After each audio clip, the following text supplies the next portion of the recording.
ဒီနေ့မှာတော့ထိုင်းနိုင်ငံမှာအရန်ကုန်မှာနာမည်ကြီးနေတဲ့မနုစီဝါရေးအနီရောင်ပြုလုပ်နေကိုပြောပြပေးမှာဖြစ်ပါတယ်။ဒီနီလန်ကတော့မြေစီလာကို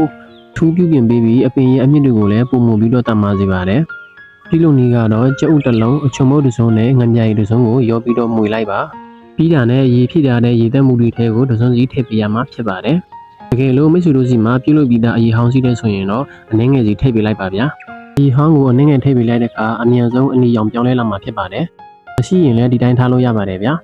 အားလုံးပြင်ပြီးဆိုရင်တော့နေရောင်ကြီးဓာတ်ရိုက်ရပြီးနေပူအရန်ပြင်းတဲ့နေရာမျိုးမှာလမ်းထားပေးရမှာဖြစ်ပါတယ်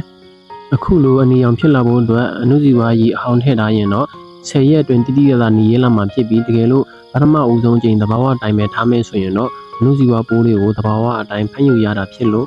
တစ်လကျော်ထိကြာနိုင်ပါတယ်ဗျာဒါဟာအနုစီဝါပိုးတွေကိုမွေးမြူထားတဲ့အရေးဖြစ်လို့မင်းစီလာကိုအထူးပြုပြင်ပေးပြီးတော့အပင်ရဲ့အမြင့်တွေကိုတာမာစီတဲ့အပြင်အသီးအပွင့်တွေကိုလည်းပုံမှုဖြစ်ထွန်းစေပါတယ်ဗျာ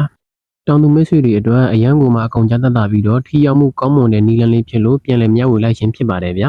ကြည့်စုပေးကြတဲ့တောင်သူမိတ်ဆွေများအားလုံးစီးပွားလတ်လတ်ပါတီဒီထက်မကတိုးတွဲကြပါစေလို့ဆုတောင်းပေးလိုက်ပါတယ်ဗျာ